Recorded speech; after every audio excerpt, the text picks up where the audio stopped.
السلام علیکم، بسم اللہ الرحمن الرحیم۔ امید ہے کہ آپ سب خیریت سے ہوں گے، رمضان کے روزے رکھ رہے ہیں، نمازوں کی ادائیگی بھی ہو رہی ہے، قرآن پاک کی تلاوت بھی جاری ہوگی اور اپنی ہمت کے مطابق تراویح کی نماز بھی ادا کی جا رہی ہوگی۔ آج ہمارے پاس جو سا ہے لیکچر نمبر 4 ہے، Islamic and Pakistan studies IPG 111۔ Our second slide is content layout. In this lecture, we will learn, inshallah, Arabian Peninsula. اس کا میپ ہوگا، جیوگرافیکل لوکیشن بتائی جائے گی کہ اس کے کیا ہیں، اور سپر پاورز جو اس وقت کی تھیں جن سے اسلام نے ٹکر لی ہے وہ کون سی تھیں۔ سیکنڈ پر ہے ڈویژن آف عربین لینڈ، کہ عرب کی جو زمین تھی اس کو کتنے بڑے حصوں میں تقسیم کیا گیا تھا۔ تھرڈ پر ہے عربین ٹرائبس، اور کون کون سے بڑے جو قبائل تھے۔ تاریخ کی جو کتابیں ہیں ہمارے پاس اس میں ہمیں کون کون سے بڑے قبائل کا ذکر ملتا ہے، آیا وہ اب بھی موجود ہیں یا ختم ہو چکی ہیں۔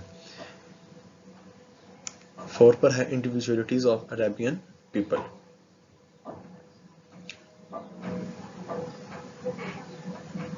کہ عرب لوگوں کی خصوصیات کیا ہیں۔ یہاں پر میں کریکٹرسٹکس بھی لکھ سکتا تھا، پراپرٹیز بھی لکھ سکتا تھا، لیکن بہتر جو ورڈ لگا وہ انڈیویجولیٹیز تھیں۔ تھا the word individual means جو آپ کو دوسروں سے ڈفرنٹ کرتے، ممیز کرتے آپ کو۔ سلائیڈ میں دیکھیں، انٹروڈکشن میں نے کہا ہے کہ پری اسلامک عربین پیننسولا یعنی کہ اس کا میپ ہے، تو آپ دیکھیں کہ یہاں پر جو وائٹ کلر کا جو ایک ایریا نظر آ رہا ہے وہ عربین ہے، عربین لینڈ ہے، عرب کا علاقہ ہے، جس میں آپ کو مختلف نام نظر آ رہے ہیں، جیسے کہ کندہ ہے یہاں پر لکھا ہوا، قریش ہے، ازد ہے، پھر حنیفہ ہے، بکر ہے، لخم ہے، کلب ہے، غطفان ہے، جوہینہ ہے، حجاز ہے جہاں مکہ اور مدینہ کا علاقہ ہے۔ اور اس کے علاوہ آپ اگر اس کے رائٹ سائڈ پر دیکھیں تو آپ کو جو پنک کلر کا نظر آ رہا ہے ایریا وہ پرشین امپائر کا ہے، اور بالکل وائٹ ایریا کے اگر آپ لیفٹ سائڈ پر دیکھیں تو آپ کو جو بلو کلر میں نظر آ رہا ہے وہ بیزنٹائن امپائر ہے، یعنی کہ رومن امپائر ہے۔ تو یہ دونوں جو علاقے تھے، پرشین امپائر کا بھی اور بیزنٹائن امپائر کا بھی، یہ دونوں عرب کے ان علاقوں پر جو ان کے قریب تھے حملہ کرتے رہتے تھے اور اپنی سوورینٹی برقرار رکھنے کی کوشش کرتے تھے، اپنی حکومت، اپنا اقتدار رکھنے کی کوشش کرتے تھے۔ لیکن پھر بھی اس کے باوجود عرب کا جو بیشتر علاقہ تھا وہ سارا آزاد تھا، یہ کسی کے اندر آتے ہی نہیں تھے، کسی بھی حکومت کے تحت آتے ہی نہیں تھے، یہ آزاد طبیعت تھی ان کی، لاؤ والی پن تھا ان کے اندر۔ اس کے بارے میں بھی ہم پڑھیں گے اور امید ہے کہ آپ لوگوں نے سیرت کی کتابیں پڑھنا شروع کر دی ہوگی۔ نمبر 4 پر دیکھیں، ہمارے پاس یہاں ہے ڈویژن آف عربین لینڈ، ان کے جو عرب کی زمین تھی اس کو تقسیم کیا گیا تھا ان علاقوں میں، تہامہ کے، حجاز کے، نجد کے، عروض کے اور یمن کے۔ یہ بھی آپ نے لاسٹ لیکچر میں ہی، لاسٹ سلائیڈ میں ہی دیکھ لیا ہوگا کہ جو نام لکھے گئے تھے میں نے آپ کو بتایا کہ وہ ازد ہے، بنو حنیفہ ہے، لخم ہے، تو یہ سارے اسی طرح ان کو انہوں نے تقسیم کیا ہوا تھا علاقوں کو۔ عربین ٹرائبس میں ہمارے پاس دو بڑے بڑے قبائل ہیں، جس کو ہم کہتے ہیں کہ العرب البائدہ یعنی کہ the extinct Arabs, and the second is the العرب الباقیہ۔ العرب الباقیہ کی پھر دو آگے شاخیں ہیں، جن میں سے ایک ہم العرب العربہ عاربہ کہتے ہیں اور دوسرے کو ہم کہتے ہیں العرب المستعربہ اور العرب المتعاربہ، یہ ہم کہتے ہیں۔ یہ کون ہیں، یہ کیسے ہیں، یہ ہم انشاءاللہ تعالی ان لیکچرز میں ہم جاننے کی کوشش کریں گے۔ اب دیکھیں آخر میں ہم نے جو سلائیڈ ہے ہماری وہ ہے انڈیویجولیٹیز آف عرب، عرب کی خصوصیات کیا ہیں۔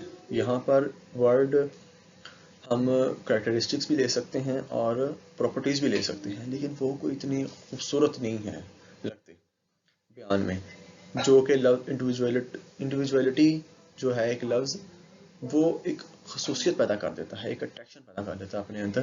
اس کا مطلب ہے کہ جو وہ کون سی خصوصیات ہیں جن کی وجہ سے عرب دوسرے لوگوں سے ممیز ہیں۔ تو پہلی تو جو ان سے اگر آپ دیکھیں تو میں نے یہاں لکھی ہے انٹویشن اینڈ انٹیلیجنس ہے، ان کی ذہانت اور فراست تھی، بڑی کمال کی تھی۔ ذہانت اتنی تھی کہ آپ اگر ان کا دیکھیں کہ انہیں اپنے نسلیں اتنی نسب نامے یاد تھے اپنے، یعنی کہ وہ یہ آدمی ہے بس فرض کرو زید ہے تو زید کے ابو یہ تھے، اس کے ابو یہ تھے، اس کے ابو یہ تھے، یعنی کہ کرتے کرتے ایک بہت زیادہ سلسلہ ان کا چلتا جا رہا ہے، یہاں تک کہ انہیں اپنے گھوڑوں کچڑوں کے گدھوں کے بھی نسل نام یاد تھے۔ پھر دوسرے نمبر پر ہے ایلوکوینس، یعنی کہ ان کی فصاحت و بلاغت ہے، ان کی شاعری ہے، ان کی زبان دانی ہے کہ وہ کتنا خوبصورت بولتے ہیں۔ تو ہم جانیں گے کہ کیسے ان کی زبان اتنی فصیح تھی کہ یہاں تک کہ انہوں نے شعر کے 500 نام رکھے ہوئے تھے، شعر کی مختلف حالتوں کے۔ ایک انسان جب مختلف حالتوں سے گزرتا ہے، خوشی کی مختلف حالتیں ہیں، خوشی کا اظہار کیا ہے، ابھی ابتدا ہوئی ہے خوشی کی، پھر دوسرے نمبر پر اس کی درجہ ہے، پھر تیسرے نمبر پر درجہ ہے، ہر درجے کا ہر لیول کا انہوں نے نام رکھا ہوا تھا۔ ایک تھرڈ پر میمورائزیشن، بڑی بڑی پرانی باتیں، ان کو بڑے بڑے قصائد جو اس دور کے تھے، خطاب تھے، شعر و شاعری تھی، مرثیے تھے، وہ ان کو زبانی یاد، ازبر یاد تھے، یعنی کہ ابھی آپ ان کو 100 شعر سنائیں اور آپ آخری شعر پر آئیں گے تو 7 سالہ آدمی آپ کو رکھے گا کہ میں آپ کو دوبارہ سناتا ہوں جو آپ نے ابھی سنایا ہے، یعنی کہ ایک دفعہ سے ہی ان کی پکنگ جو ابیلٹی تھی کسی چیز کی وہ بہت تیز تھی، شارپ تھی۔ نمبر 4 پر ہے جنراسٹی، ان کی سخاوت۔ سخاوت تو عربوں کی مانی جاتی ہے بہت زیادہ، کہ مہمان آیا گھر میں چاہے کچھ ہے یا نہیں ہے، ایک اونٹ بھی ہے نا اس کے پاس جس پر اس کی گزر اوقات ہے، انہوں نے اس کو بھی ذبح کر دینا، کہ مہمان تو خالی ہاتھ نہیں بھیجنا، کوئی خاص موقع آیا ہے، کوئی خاص تہوار آیا ہے، کسی کو کوئی فتح کسی نے حاصل کی ہے تو پورے علاقے کو بلا کے کھانا کھلا رہے ہیں۔ نمبر 4 پر کریج اینڈ بریوری ہے، ان کی بہادری اور شجاعت ہے۔ آپ دیکھیں کیسی شجاعت اور بہادری ہے کہ اس میں کسی کا بھی خیال نہیں کرتے کہ جب مسلمانوں اور کافروں میں غزوہ بدر ہوئی ہے تو مسلمانوں نے کافروں کو کیسے ختم کیا؟ اپنے بہن بھائی تھے نا ان کے، اپنے ماں باپ تھے، رشتہ دار تھے، انہوں نے برداشت نہیں کیا۔ نہیں، اسلام جو ہے وہی ہے، باقی سارے غلط ہیں۔ تو ہم سب انشاءاللہ تعالیٰ اس کے بارے میں جانیں گے، امید ہے کہ ہم اس کو بہتر طریقے سے پڑھیں گے۔ مجھے بھی اس کی بھی امید ہے کہ آپ لوگوں نے اب سیرت کی کتاب پڑھنی شروع کرتی ہوگی۔ سو ٹل دین، اللہ حافظ اینڈ بی کیئرفل۔